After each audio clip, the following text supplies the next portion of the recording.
Before the arrest, before the headlines, there was a man everyone trusted in court. Julian Cross built his reputation on one simple truth. Facts matter more than fear. For nearly 2 decades, he walked into courtrooms with calm eyes and left prosecutors scrambling for excuses. He wasn't loud. He wasn't theatrical. He was precise. Surgical.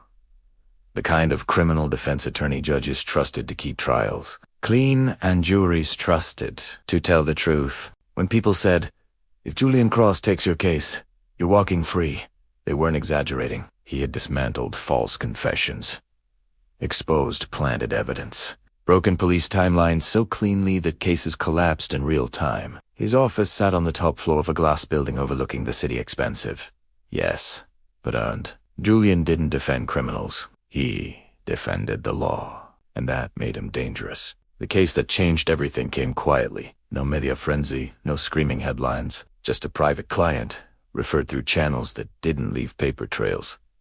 A man with money, power, and enemies. A man accused of orchestrating a murder through intermediaries. The evidence looked solid. Too solid. Julian noticed it immediately. Phone records that aligned too perfectly. Witnesses who remembered details they shouldn't. Surveillance footage with times that skipped, milliseconds tiny gaps. No one but a defense lawyer, obsessed with precision, would notice. In court, Julian did what he always did. He asked questions. By the 3rd day of trial, the prosecution's case was bleeding. By the 5th, it was dead. The judge dismissed the charges before the jury could even deliberate. The client walked free. The prosecutor didn't. Julian didn't see the smile across the courtroom as the verdict came down. If he had, he might have understood what was coming. 3 weeks later, Julian was still working late. The city outside his office glowed in tired neon. He loosened his tie, closed a file, and leaned back in his chair. Another man freed. Another quiet win. His phone buzzed. Unknown number, Ignore. Italiano. It rang again. Then a message appeared. "I need help. Tonight. It's urgent." Julian hesitated. He shouldn't have answered. No, that. But instinct, the same instinct that had saved countless clients, told him something was wrong. He replied. Minutes later, an address arrived. Not far. An upscale apartment complex near the river. Julian grabbed his coat. The building was silent when he arrived. Too silent for a place that expensive. He knocked. No answer. The door was unlocked. Inside, the lights were on. The body was on the floor. A man in his late 40s. Expensive suit, blood soaking into white marble tile. A knife nearby. Julian froze. He recognized the man instantly. Before his brain could process the implications, sirens tore through the night. Red and blue lights flooded the windows. Julian didn't move. Police burst in. Guns raised. Voices shouting.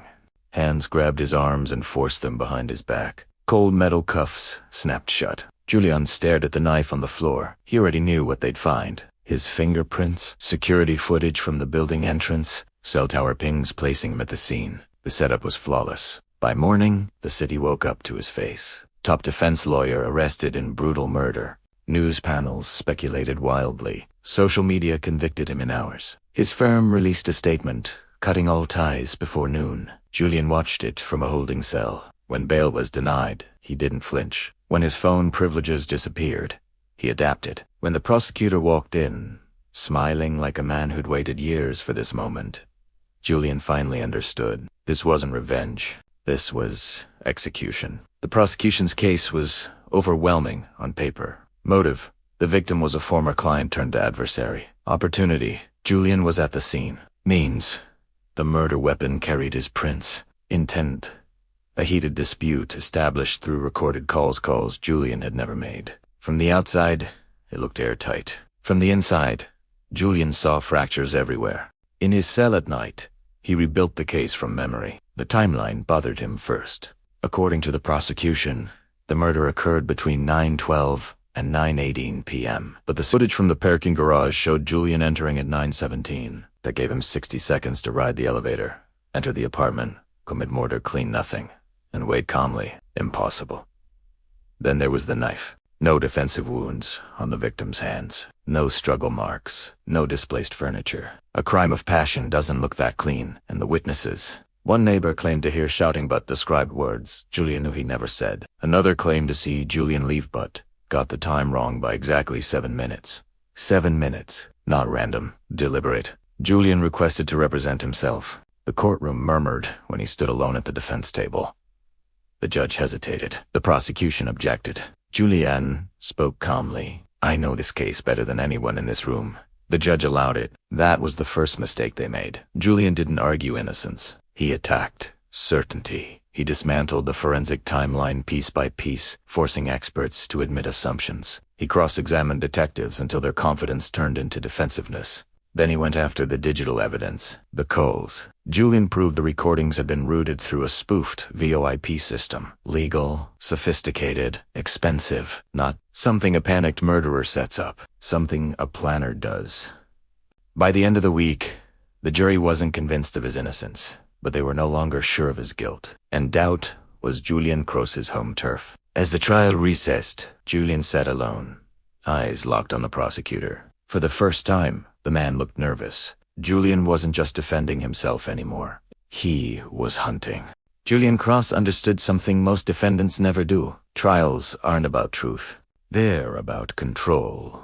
Control of narrative, time, and certainty. And certainty was exactly what the prosecution needed, which Julian planned to take away. From the moment he represented himself, Julian treated the courtroom like a chessboard. Every motion, objection, and pause was intentional. He wasn't just defending murder charges. He was putting the system itself on trial. The prosecution opened strong and confident. They laid out motive, opportunity, and means. A betrayed former client and a heated confrontation. A lawyer who thought he could outsmart everyone. Julian let them finish without interruption. Tennis dude. He didn't rush as he approached the jury. He carried no papers and no notes. "Everything you just heard is logical," he sighed calmly, "and almost all of it is wrong. The first target he attacked was time." Julian recalled the lead forensic analyst to the stand. She had years of experience and absolute confidence. He never challenged her credentials. He never raised his voice. He asked about assumptions behind the analysis,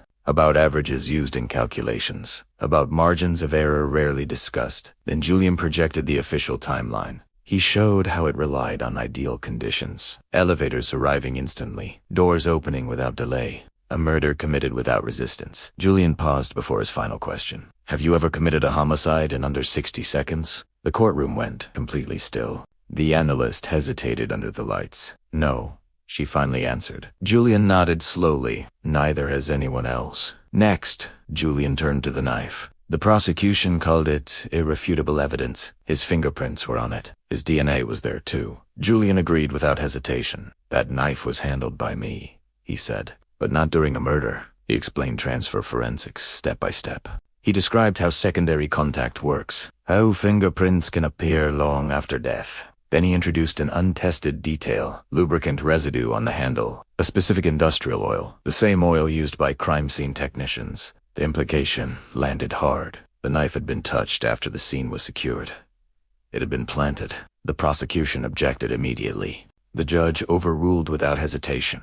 Julian moved on before they recovered. The digital evidence came next. Recorded phone calls filled the courtroom. Julian's voice sounded angry and threatening.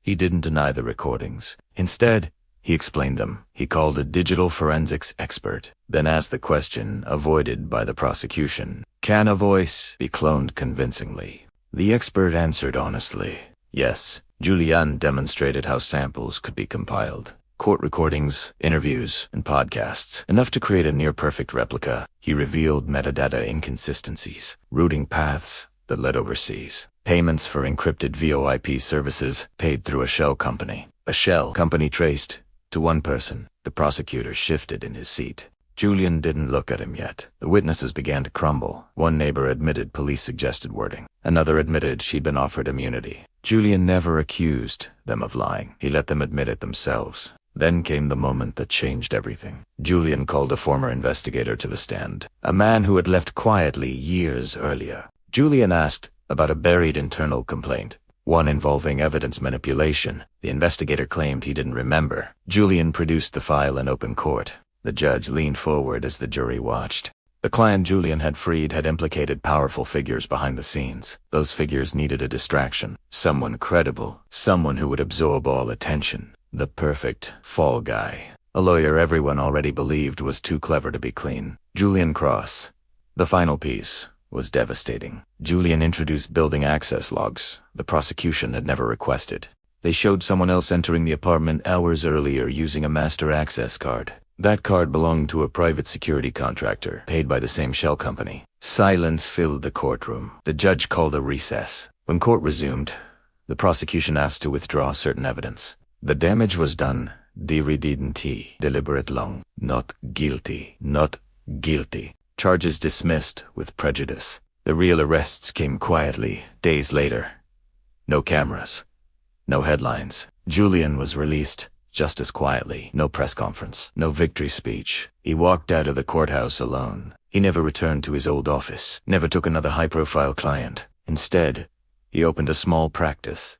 Wrongful convictions. Public defenders overflow. Cases no one wanted.